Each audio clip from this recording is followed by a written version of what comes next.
So our second speaker is Harry Cheung. He is from Farmingdale, Maine, and he is a senior in School of Arts and Sciences, earning a double major in biology and psychology. After graduation, Harry plans on taking a gap year to work or volunteer before attending med school. So without further ado, Harry Cheung.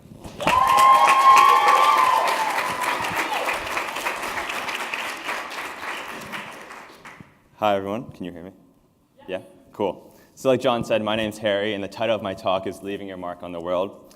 And in a broad stroke, I'm going to be talking about helping people. But more specifically, I'm going to be talking about helping people and maintaining that motivation to volunteer and the initial urge that you had to help others. I'm going to talk about how it's important to not get jaded to or complacent with the situations around you and what to drive you, to keep motivating you. What I hope you get out of this talk is an understanding that the world needs you and you and you and the people around you and the people like you to make a difference. You don't need to solve world hunger or cure a major disease to change the world for the better. It starts with how you, as an individual, can take the initiative and make a difference starting today. And when you leave here, whether here means this room, or it means BC, or Massachusetts, or life, can you reflect upon yourself and genuinely say that you did everything you possibly could to make a difference in the lives of the people around you and make the world a bit better and a bit happier? And this isn't going to be a 15-minute talk about how ungrateful and how useless we all are. And at times it may seem critical and pessimistic, but I hope you don't take it like that, because my goal is just to shift certain mindsets that we sometimes have about serving others and helping people.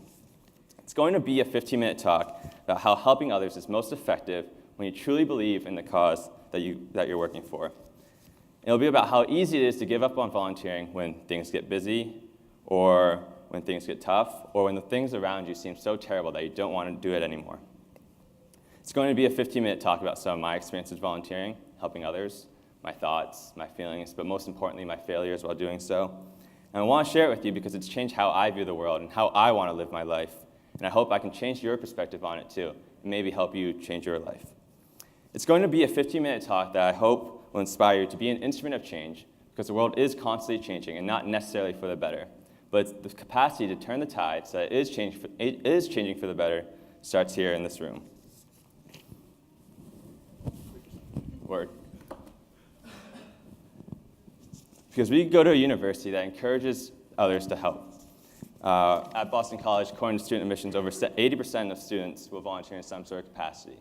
So whether it's volunteer groups, service trips, homeless shelters, schools, hospitals, whatever it is, students at Boston College are driven to help others in some sort of capacity. And we go into it wanting to make a difference. Many of us are driven to help others. And we want to leave behind some sort of positive impact, and that's a damn good thing. However, as we get going into it, we apply, we interview, we get rejected or accepted. Sometimes the initial goal, the initial motivation we had disappears. In some ways, this could be a benefit if someone's willing to do all these things, and maybe it truly means that they care about the cause. But other times it breeds stress, competition, anxiety, pride. We worry about the time commitment. We compete for the best placements. We worry about getting accepted. And we boast about our selflessness while boosting our resumes. It becomes a necessity, a divider, a stressor, a talking point. The original reasons start to get blurred and lost as we put more and more into our cause. And again, this doesn't apply to everyone, but it's a tendency that does occur.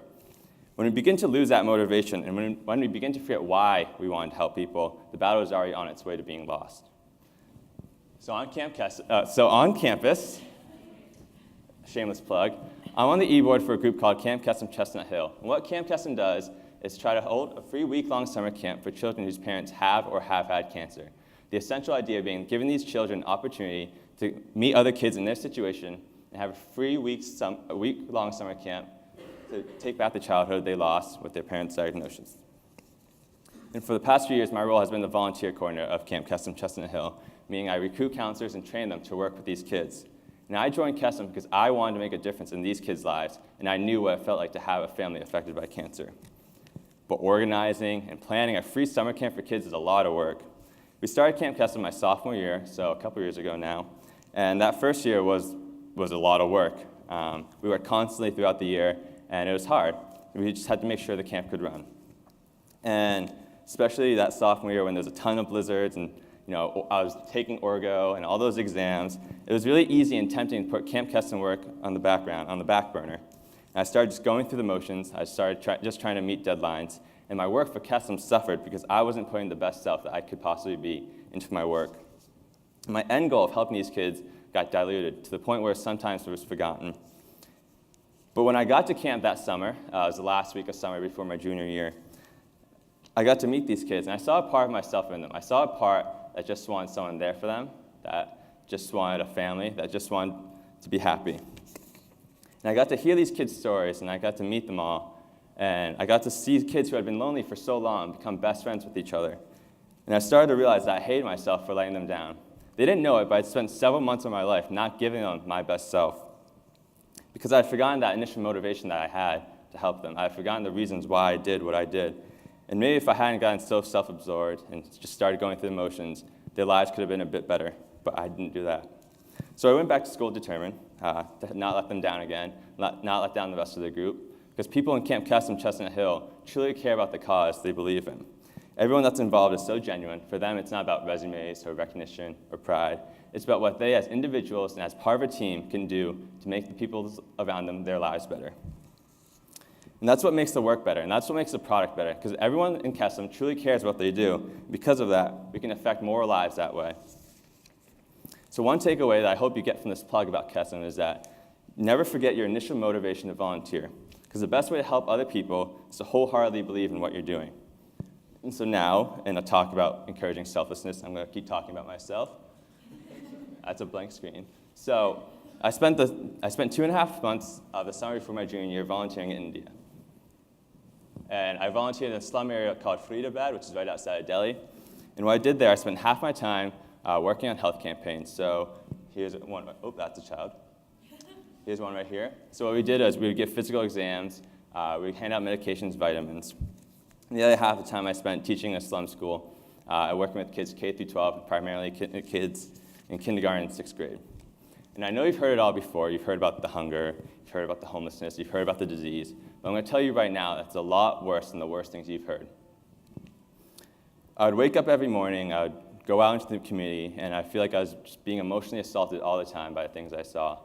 I feel like these cracks were developing on my heart every time I walked outside. And on that first day I had in India, the first major crack developed in my heart, at least what I call the first major crack. We were driving in India, we were driving through traffic, we were stuck in traffic. Driving in India is a lot like Boston, except 100 times worse. There's no stoplights. People are running back and forth everywhere, which is like Boston, but there are cows running across the road, lying down wherever they want. Anyways, so we were stuck in traffic, and 2 kids came up, a boy and a girl. They looked to be brother and sister. The boy is about 5 or 6 years old, the girl maybe a year or 2 older. And I could see that their lips and skin were just cracked and blistered from the sun. They were barefooted. The boy had this tiny tin cup in his hand. The girl had a bunch of flowers in hers.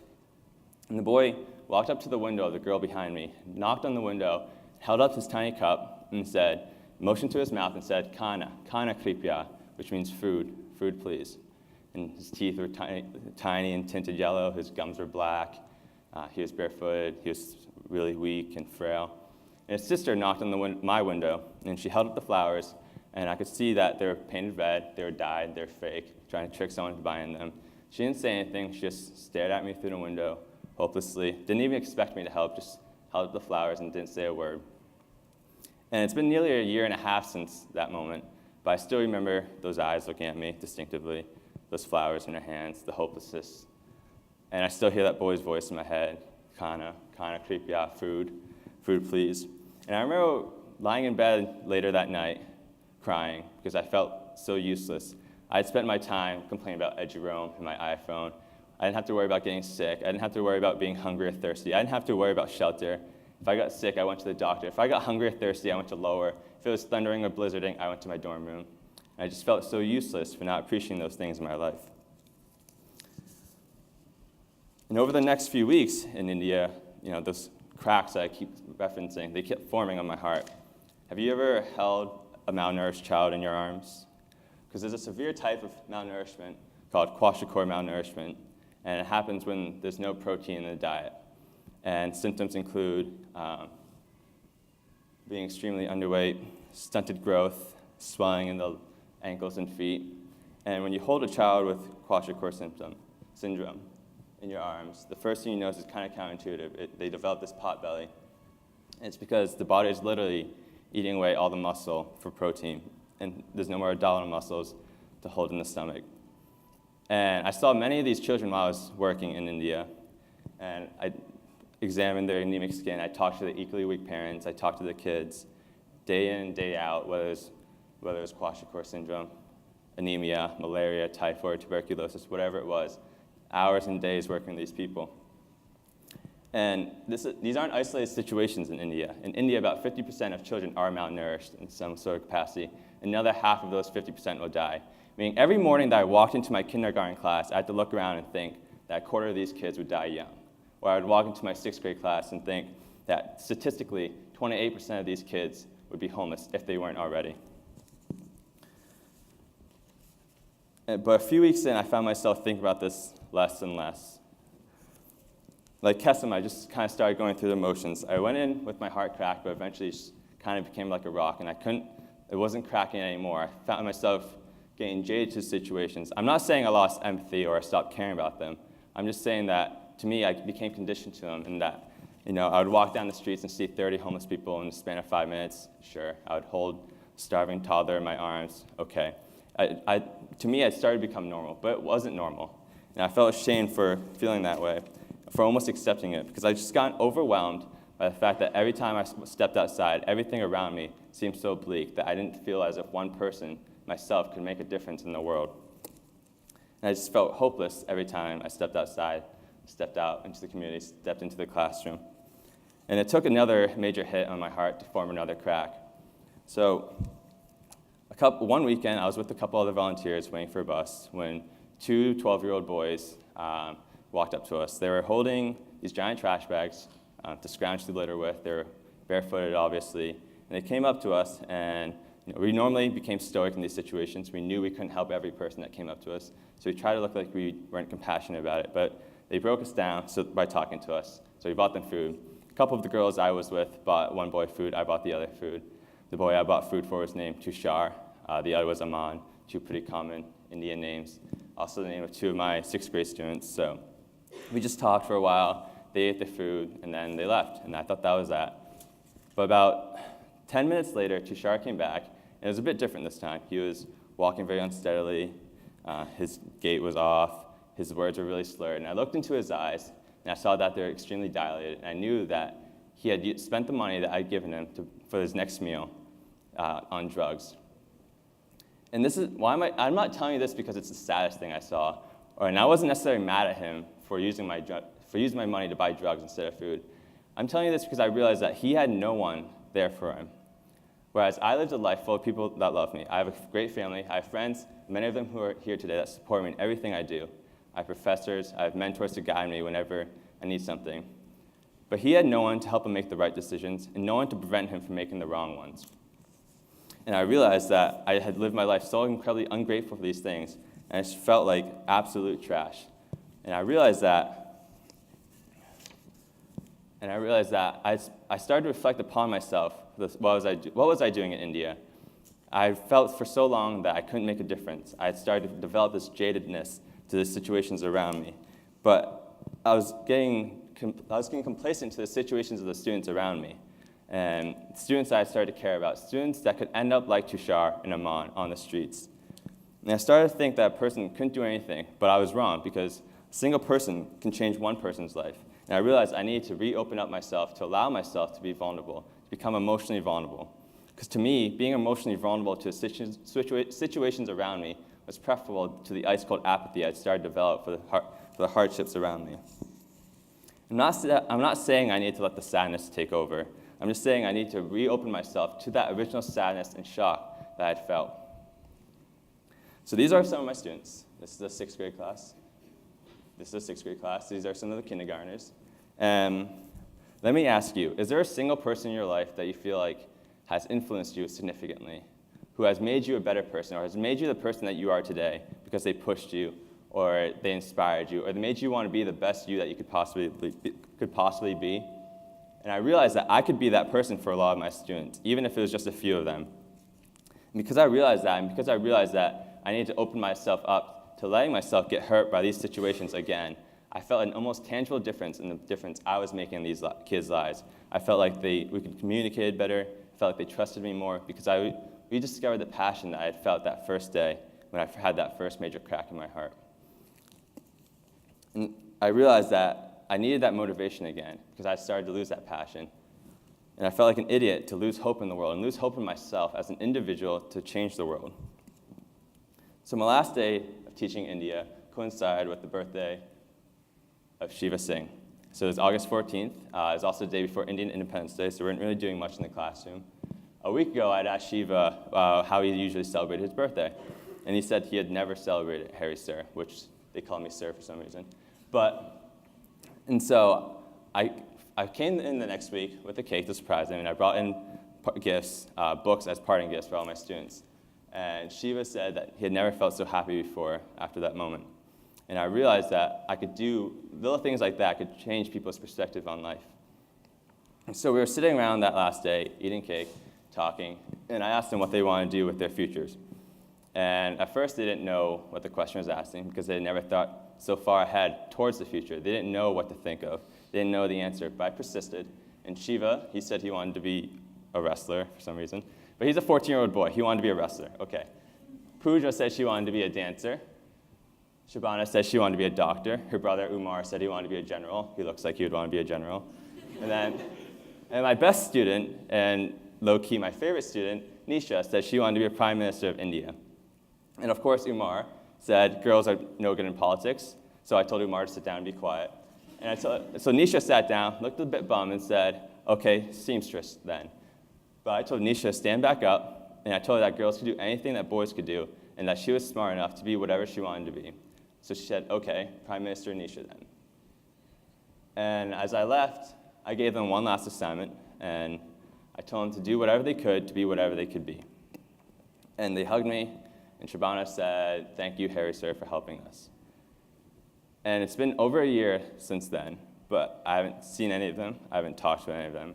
I don't know how they're doing. I don't know if they're healthy. I don't know if they have food.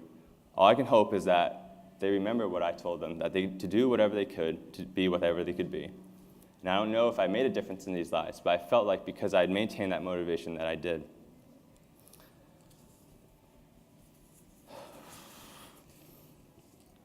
When you help someone, never forget why you chose to help them, and always remember that initial motivation that you had to help them.